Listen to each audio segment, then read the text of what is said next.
Meryl Streep is an icon. She holds the record for the most Academy Award nominations, and she's still acting at 72. Add to that her 4-decade-long marriage and 4 loving kids, and upon first glance, it may seem like she's lived the perfect life.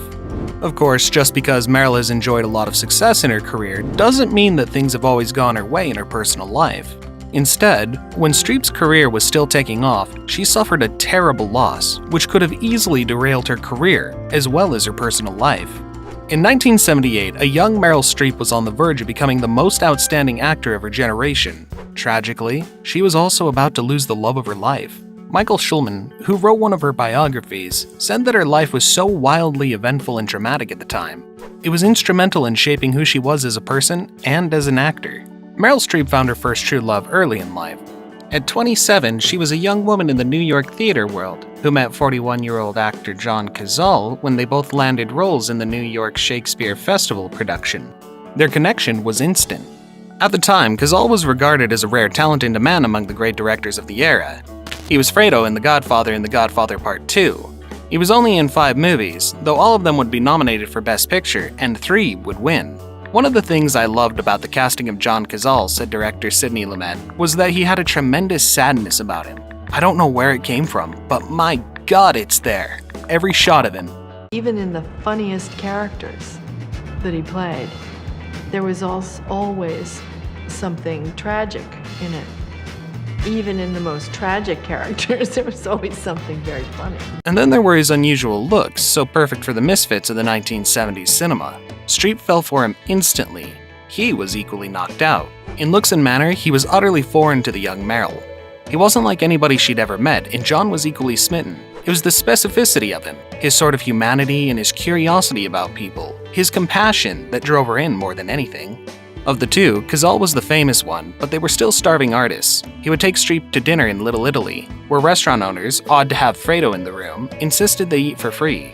The romance moved pretty fast, and they were soon living happily together in Cazale's Tribeca loft. The lovebirds were the envy of the New York theater world. Suddenly, he fell ill. He'd been feeling bad enough to miss performances. Within days, they were sitting in the doctor's office. The diagnosis? Terminal lung cancer. It had spread throughout his body. I don't want the cancer. John fell silent. For a moment, so did Meryl. But she was never one to give up, and certainly not one to succumb to despair. She looked up and said, "So where should we go to dinner?" Cazale dropped out of his play immediately. Streep was starring in the musical, and her castmates saw no sign of her anxiety or grief. She had a kind of tough love about it, actor Christopher Lloyd said. She didn't let him malinger. A devastated Streep never left his side, becoming a prime example of what love looks like. The couple tried to keep the severity of his condition between them. Even Cazale's brother, Stephen, didn't realize how bad it was until one day after the 3 of them had lunch. John stopped on the sidewalk and spat up blood.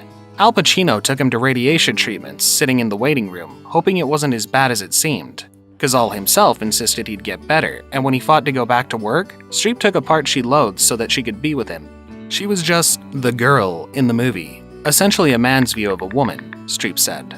She was extremely passive, she's very quiet, she's someone who's constantly vulnerable. In short, she was everything Streep was not. But the film was The Deer Hunter, and the filmmakers fought to cast Cazale, even as the production company insisted he'd be fired. The insurance costs would be outrageous, and no one wanted to back a film with a terminally ill star. The director Michael Cimino said later that he was told that unless he got rid of John, they would shut down the picture. It was awful. I spent hours on the phone, yelling and screaming and fighting. The story Streep would later tell, De Niro covered Cazale's insurance costs, which the actor had never confirmed or denied, but later said, "I wanted him to be in it." All Streep wanted to do was quit working and be with her love, but they were still struggling with medical bills. So the actor had to choose between spending more time with her dying boyfriend and paying the bills so he would actually live longer. How devastating. Reluctantly, she took a lead role in the miniseries Holocaust, solely for the money. It was filmed in Austria, and Cazale was too weak to go. Streep never complained, but quietly she agonized. The material was unrelentingly grim, Meryl later said. They shot on location at an actual concentration camp, which she found profoundly disturbing, especially in such a hard time. She spent 2.5 months in Austria, longer than she'd been told, separated from her beloved, each day another lost forever.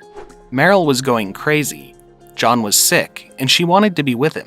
When she finally got back to New York, Cazal was worse than she'd ever seen him, and when it became clear he didn't have much time left, she took 5 months off from work so that they could spend as much time together as possible, even moving into the hospital during his final days.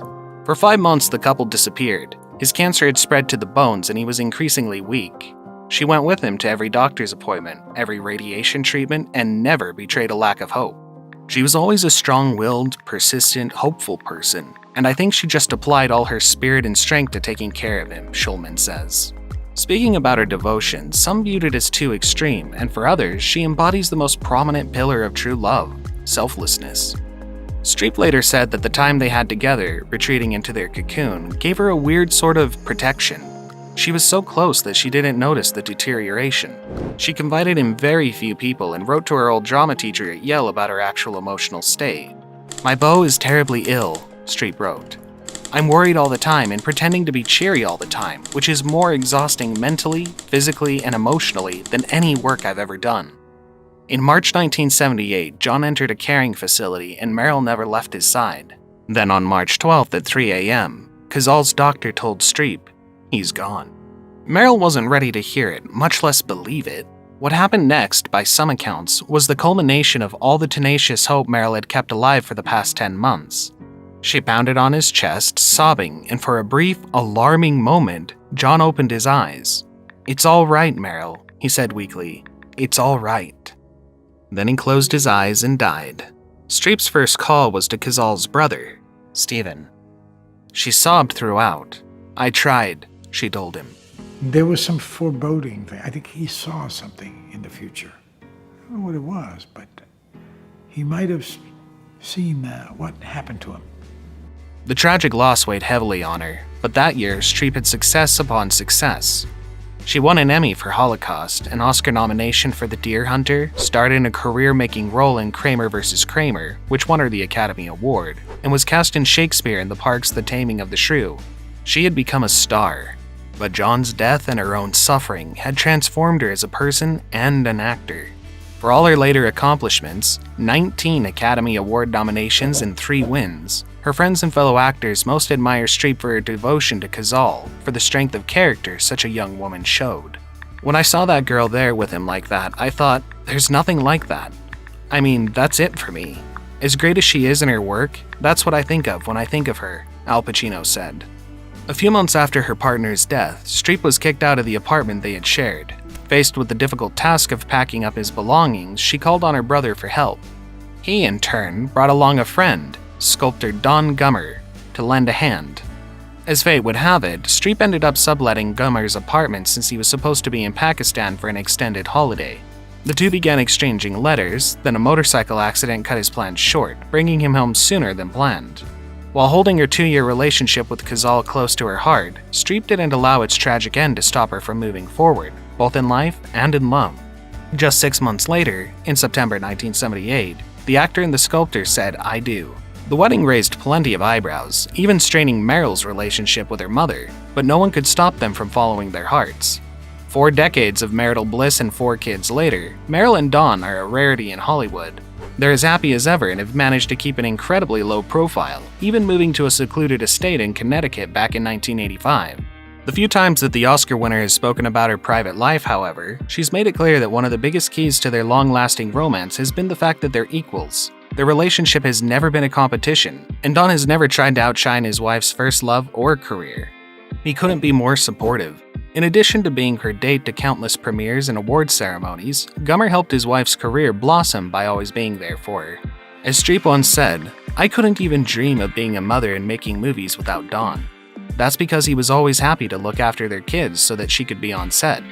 In a rare moment in 2012, Streep revealed just how important Gummer has been in all aspects of her life, as she gushed about her husband while accepting the Best Actress Oscar for her role in The Iron Lady. First, I'm going to thank Don, because when you thank your husband at the end of the speech, they play him out with the music, and I want him to know that everything I value most in our lives, you've given me.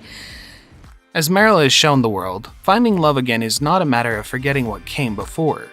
Instead, it's about celebrating that memory without allowing it to delay your growth, whether professional or personal. That's all we have for you today. As always, thanks for choosing Rumor Juice. Spread the word, and don't forget to subscribe and click that notification bell for more stories on celebrity couples that will make you feel all the feelings.